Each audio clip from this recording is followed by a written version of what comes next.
Welcome to COVID Conversations, a group of videos and documents intended to guide you during these uncertain times. This video will address guidance for the upcoming fall and winter seasons and the holidays during these times. This video and accompanying documents were produced by the Central Shenandoah Health District. The outline of this video is as follows. First, we will discuss general guidance for events and gatherings and the different risk levels. Next, we will discuss celebrating fall and winter. During this section, examples of different activities and alternatives will be given for the low, moderate, and higher risk levels. Lastly, Halloween will be discussed in detail due to the unique events typically associated with this holiday.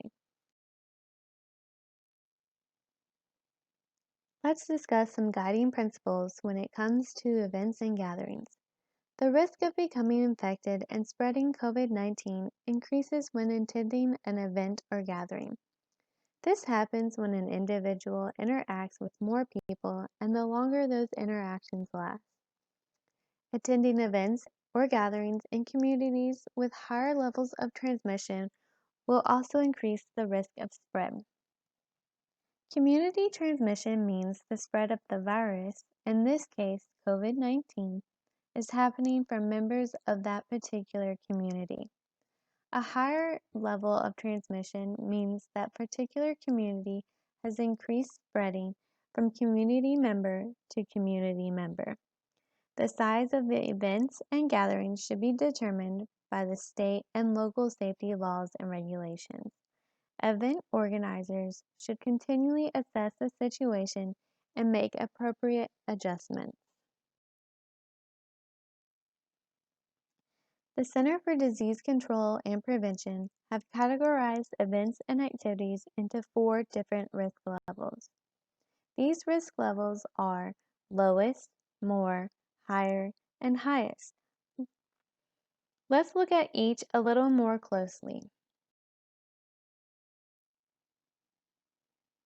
The lowest risk includes only virtual activities, events, and gatherings. An example of this would be video chatting with a friend or family member who does not live in your household. The more risk level includes smaller outdoor and in-person gatherings. Individuals attending these gatherings can be from different households, but remain at least 6 feet apart, wear masks, and do not share objects. These individuals would also come from the same local area, as in community, town, city, or county. An example of this would be attending an outdoor picnic with friends.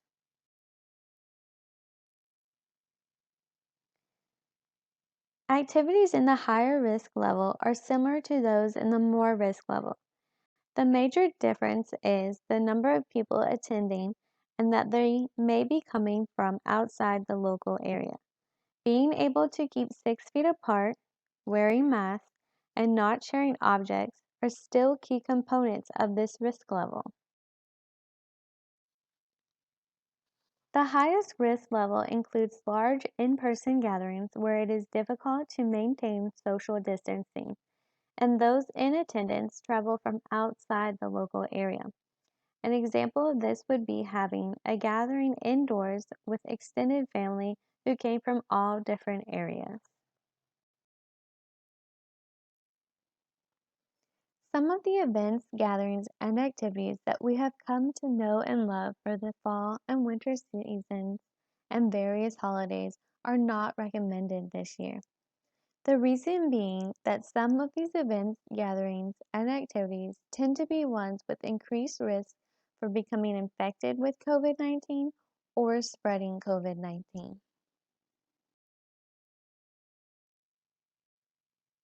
However, there are lower risk activities and alternatives that you can partake in when celebrating fall, winter, and the holidays that take place during these seasons. Some lower risk activities include carving or decorating pumpkins with members of your household or with your neighbors and friends at a safe distance. Decorating your home, apartment, living space for the particular season is also another low-risk activity. An alternative to having in-person gatherings would be having a virtual dinner and sharing recipes with friends and family. Moderate risk activities would include going to a pumpkin patch, orchard, or Christmas tree farm where people use hand sanitizer before touching pumpkins, trees, or picking apples. Wearing masks is encouraged or enforced, and people are able to maintain social distancing. An alternate gathering could be enjoying an outdoor movie night with local family and/or friends where people are spaced at least 6 feet apart. The high risk level includes activities such as hay rides or tractor rides with people who are not in your household, or going shopping in crowded stores just before, on, or after Thanksgiving.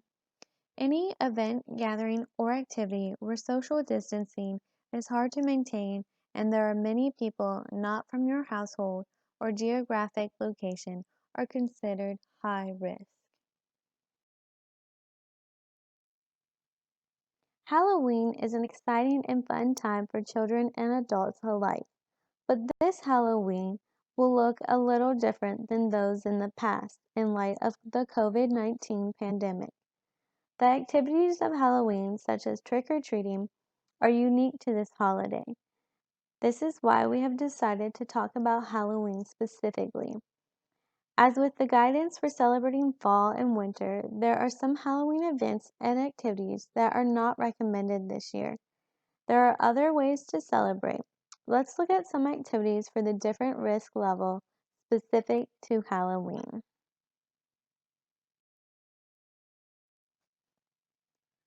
One of the great things about Halloween is seeing all the different costumes, and you might be wondering how you can best celebrate and show off your costume. A lower risk activity would be participating in a virtual Halloween costume contest. If you have children at home who've been looking forward to trick-or-treating, you could do a Halloween scavenger hunt instead.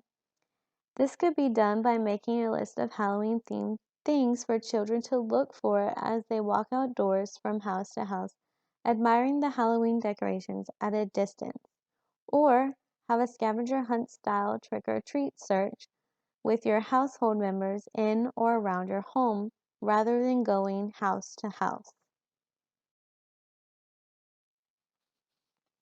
Participating in trick-or-treating with distancing strategies in place and only going to houses where people are wearing masks would be considered a moderate risk activity. Another example would be attending a small outside event such as a trunk or treat, where social distancing can be maintained and wearing masks is enforced. The highest risk activities would be trick-or-treating at a large number of houses and/or visiting multiple neighborhoods. Attending a party or other event that may become crowded and difficult to maintain social distancing is another example. If you are planning to hand out candy this year, there are some things that you will need to consider. Try to set up an area outside for trick-or-treaters to get their goodies. Spacing out treats to limit the number of people reaching into the same bowl, or finding contactless ways to deliver candy are other good options. If possible, provide individually wrapped goodie bags for families to grab as they go by. When preparing goodie bags, be sure to wash your hands properly with soap and water for at least 20 seconds. If you decide to go trick-or-treating, wash your hands before heading out. You may want to consider carrying hand sanitizer with you to use when water and soap are not available. As you are out and about trick-or-treating, make sure to keep a distance of at least 6 feet between yourself and others not in your household. As always, wear a cloth mask. A Halloween mask will not provide the protection from respiratory droplets, as they may not fit snugly or cover your mouth and nose. It is not recommended to wear a cloth mask under or over a Halloween mask, as wearing both may make it hard to breathe. If you are feeling sick with any symptoms of COVID-19, have tested positive for COVID-19 in the past 10 days, or have been in contact with someone who has tested positive for COVID-19 in the past 14 days, please follow VDH guidance on staying home and away from others. If you are isolating or quarantining, do not participate in trick-or-treating this year and make plans to celebrate virtually instead.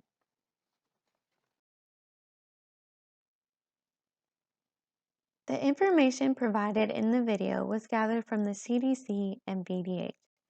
This video is intended to provide you guidance as you make decisions to participate in different events, gatherings, and activities over the fall and winter seasons and during the holidays.